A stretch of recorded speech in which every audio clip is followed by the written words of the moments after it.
सगळ्यांना नमस्कार. श्री स्वामी समर्थ. मी ज्योती. कसे आहात सगळे? मजेत आहात ना? मजेतच असायला पाहिजे, कारण आयुष्य हे एकदाच भेटतं, म्हणून भरपूर मजेत जगायला पाहिजे. तर आपला हा जो व्हिडिओ आहे ना, हा संक्रांतीचा होता आणि सगळ्यांना तिळगुळ घ्या आणि गोड गोड कमेंट्स करा. सगळ्यांना हे वर्ष खूप छान, सुंदर आणि हेल्दी जावो, ही स्वामींचरणी प्रार्थना. तर इथे छान बघा, स्वामींनाही आणि कानालाही मी मागच्या गुरुवारी येल्लो वस्त्र घातले होते आणि पुन्हा पुन्हा तीच कमेंट सांगून मलाही आता कंटाळा आला आहे. म्हणून हल्लीच्या कमेंट्सला मी रिप्लायही करत नाही आहे, की ताई हे आसन कुठून घेतले आहे, हे पायऱ्यांवरचे वस्त्र कुठून घेतले आहे, स्वामींचे वस्त्र कुठून घेतले आहे. सगळ्यांना व्हिडिओ स्किप करून बघतात, म्हणून त्यांना ह्या प्रश्नाचं उत्तर भेटत नाही आणि आज मी ह्या प्रश्नाचं उत्तर देखील देणार नाही आहे. कारण तुम्ही पूर्ण व्हिडिओ बघा, मी ह्या सगळ्या गोष्टींचे उत्तरं दिलेले असतात. पण तरीही जे नवीन सबस्क्रायबर आहे त्यांना मी सांगेल, की माझे मागचे व्हिडिओ जाऊन बघा, शॉर्ट्समध्ये बघा. तुम्हाला नक्की तुमच्या कमेंट्सचं उत्तर भेटेल, की हे वस्त्र आणि आसन कुठून घेतले आहे. सध्या आसनची ऑर्डर स्टॉप आहे, आसनची ऑर्डर नाही घेत आहे मी. तर हा संक्रांत जी आहे ना, त्याबद्दल तुम्हाला गुगलवर सगळीकडे भेटेल, भरपूर व्हिडिओ भेटतील. पण मी माझ्या वैयक्तिक मताने सांगते, की संक्रांत ही आहे ना, ह्या कलियुगाची संक्रांत, की जो गूळ आहे आणि तीळ आहे, जसं एकत्र कसं आपण जेव्हा दोघांना एकत्र करतो तेव्हा सुंदरसा लाडू बनतो आणि खूप छान लागतो. तो हेल्थसाठीही खूप छान आहे आणि त्यापासून आपल्याला जे शरीराला होणारे फायदेही अनेक आहे. त्याचप्रमाणे आपली नाती आहे, नातं हे दोन्हीकडून टिकवता आलं पाहिजे. फक्त तीळ आणि नुसता गूळ वेगवेगळा राहिला तर कधीही लाडू बनणार नाही. तर ह्या संक्रांत निमित्त आहे ना, आपल्या नात्यांना स्ट्रॉंग बनवा. आपल्या जे नाते आहेत त्याच्यात गोडवा आणा आणि छान सगळ्यांशी आहे ना, आनंदी राहा, हॅप्पी राहा, सगळ्यांना समजून घ्या. हीच स्वामींचरणी प्रार्थना. तर इथे सुंदर असं आहे ना, मी आठवड्यातून एकदा किंवा दोनदा जे पायऱ्यांवरचे जे वस्त्र आहे ते चेंज करून घेत असते.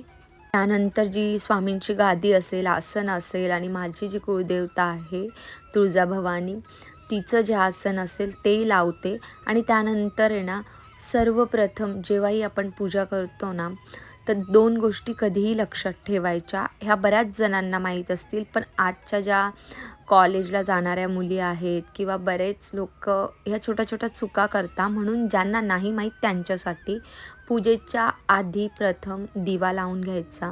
त्यानंतर गणपती बाप्पाला जे काही तुम्ही अंघोळ घालणार आहात, गंध लावणार आहात, तर सर्वप्रथम गणपती बाप्पाची पूजा करायची. त्यानंतर तुम्ही बाकी देवतांना म्हणजे पूजा करू शकता बाकी देवतांची. पण सगळ्यात पहिले हे 2 मेन पॉइंट लक्षात ठेवायचे. आणि दुसरी गोष्ट, कधीही तुमच्या मंदिरावर आहे ना, रोज कपडा आहे ना, एक ओला कपडा घेऊन आहे ना पुसायचा. नेहमी मंदिर स्वच्छ राहतं. माझ्या ह्या मंदिराला जवळ आहे ना 7 वर्ष झाली असेल. पण कुठेही आहे ना, एक नॉर्मल डाग आहे पायऱ्यांच्या तिथे फक्त. बाकी पूर्ण पांढरं शुभ्र आहे. मी खूप लोकांचे हे मंदिर बघितलं आहे, की खूप काळपट असं होतं. पण माझं मंदिर बघा एकदम व्यवस्थित आहे. कारण आहे ना, मिस्टर जेव्हाही पूजा करतात तेव्हा ते कपड्याने स्वच्छ करतात धूळ. आणि जेव्हा धूळ बसते ना आणि त्यावर जे चिकट होतं ना, जसे ऑइल आहे त्याचा चिकटा लागणं वगैरे, तोच जो चिकट झालेला कपडा, त्यामुळे आहे ना हे मंदिर खराब होतं. तुम्ही आठवड्यातून, महिन्यातून पण आहे ना, एक नॉर्मल आपलं जे लिक्विड असेल ना भांड्याचं म्हणा किंवा कपड्यांचं, ते थोडंसं आहे ना तुम्ही लावलं ना कपड्यावर आणि पुसून घेतलं ना, तरी खूप छान आणि सुंदर असं व्यवस्थित हे मंदिर पांढरं शुभ्र निघतं. जास्त काही करण्याची आवश्यकता पडत नाही. तर इथे आज आहे ना, मी आसन नव्हते ठेवले. विदाऊट आसनही खूप सुंदर देव दिसतात. ज्या ताईंना वाटतं की आसनमुळे खूप सुंदर वाटतं आणि देवांना एक आसन असावं असं प्रत्येकीला वाटतं. म्हणून आहे ना, आज विदाऊट आसन मी पूजा मांडली होती. आणि आजचं जे कॉम्बिनेशन होतं ना स्वामींचं, त्यानंतर कानासाठी आहे ना, वृंदावनवरून आहे ना एक वस्त्र आले होते. खूप सुंदर असे वस्त्र होते. मला आवडले. मी स्वतःही कानांचे जे वस्त्र आहे ते स्टिच करते. खूप छान वाटतात कानांना आणि खूप 1-2 कमेंट्स पण होता की कानांना वस्त्र घालत जा ताई. तर हो, माझ्याकडे खरंच कानांना जे वस्त्र आहे ना, मी जे काही मला जमत नाही म्हणून मी मार्केटमधून आणले होते, पण खरंच ते व्यवस्थित आलेच नाही कानाला. तर हे जे रॉयल ब्ल्यू कलरचं जे वस्त्र आहे ना, ते इतकं सुंदर वाटतं ना स्वामींना आणि ही पेशवाई इतकी परफेक्ट आणि इतकी व्यवस्थित येते ना, अक्षरशः स्वामी खरंच एकदम राजासारखे असे सुंदर दिसतात. त्यानंतर बघा हे वस्त्र होते, हेही थोडे मोठेच होते, पण छान वाटत होते आणि पर्पलवर ते व्हाईट आहे ना, खूप सुंदर उठून दिसत होतं. तर खूप छान दिसत होते कानासुद्धा आणि माझ्याकडे ऑलरेडी जे आहे ना, व्हाईट कलरचं आहे ना, कानाचं मी शिवलेलं वस्त्र आहे, त्यावरचं एक मुकुट होतं ते घातलं. खूप सुंदर आणि पर्पलवर जे येल्लो कलरची फुलं ठेवल्यानंतर जी पूजेला शोभा आली होती ना, ती इतकी सुंदर वाटत होती ना, म्हणजे जेव्हाही तुम्ही कुठल्याही वेल्वेटचं जे आसन देतात खाली, त्यावर तुम्ही जे फुलं वगैरे ठेवतात, त्यावर पण डिपेंड करतं, पूजा किती उठून आणि सुंदर दिसेल. आणि अशी पूजा केल्यानंतर किती प्रसन्न वाटतं हे तुम्ही सांगा. बघा काना किती सुंदर दिसताय. पांढऱ्या कलरचे वस्त्र होते, खूप सुंदर वाटत होते आणि माझ्याकडे आहे ना तुळजाभवानीचे सुद्धा वस्त्र आहे. तेही मी स्टिच केले होते, पण ते खूप जुने झाले त्यामुळे मी ते घातले नाही. पण बाकी बघा माझी विठ्ठल रुक्माईची मूर्ती आहे. किती सुंदर वाटते. ह्या मूर्तीबद्दलही विचारलं होतं, तर हे नॉर्मल शॉपमध्ये तुम्हाला कुठेही भेटेल. त्यानंतर सुंदर अशी माझी बघा स्वामी किती छान दिसत आहे. कधी-कधी ते म्हणतात ना, समोर जे आपल्या डोळ्यांना दिसतं ते कॅमेरामध्ये दिसेलच असं नाही. तर इथे संक्रांत होती म्हणून मी सुगड पूजून घेतली होती. तर सुगड ह्या वेळेचा जो मुहूर्त होता ना सुगड पूजण्याचा, त्याचा जो टायमिंग होता 6च्या आत तुम्हाला पुजायची होती. तर हे जे मी मागचं जे बॅकग्राऊंड आहे ना, तर ते मी नवरात्रीमध्ये बनवलं होतं. त्याचा आता मला इतका वापर होतोय आणि ते लावल्यामुळे आणि चौरंग मांडल्यामुळे ना, एक नॉर्मल पूजा इतकी सुंदर वाटते ना, खूप सुंदर पूजा वाटते. एकदम म्हटलं आज अष्टलक्ष्मीचा दिवा प्रज्वलित करून घेऊया. छान जे आहे ना, सुगड पूजून घेऊया. आमच्याकडे 5 सुगड पूजतात.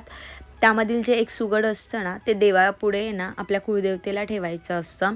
तुळशीजवळ पण ठेवतात आणि बाकी जे आहे ते सवासणीला आहे ना बोलून हळदी-कुंकू लावून त्यांना ते त्यांच्या ओटीमध्ये द्यायचं असतं.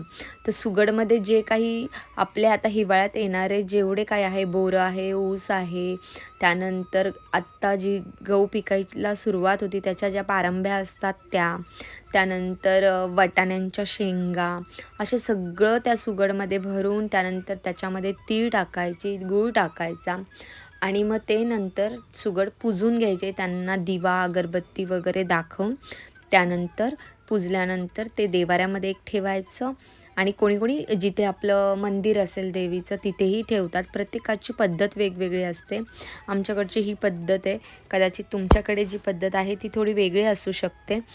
तर बघा असे छान मी सुगड पुजून घेतले होते. त्याला हळदी-कुंकू वगैरे लावून घेतलं होतं आणि आजचं जे उंबरठा लेपन आहे ना, ते मी हातानेच केलं होतं. म्हणजे हाताने असं सारवून सुंदर वाटतं. हे सुद्धा लेपन खूप सुंदर वाटतं. जेव्हा वेळ नसतो ना, तेव्हा मी असं करते. तर खूप छान पूजा झाली आणि बघा किती साधी सिंपल पूजा मांडली आहे. पण ते थोडंसं आपण आजूबाजूला जे काही करतो ना, त्यामुळे बघा किती सुंदर स्वरूप येतं पूजेला.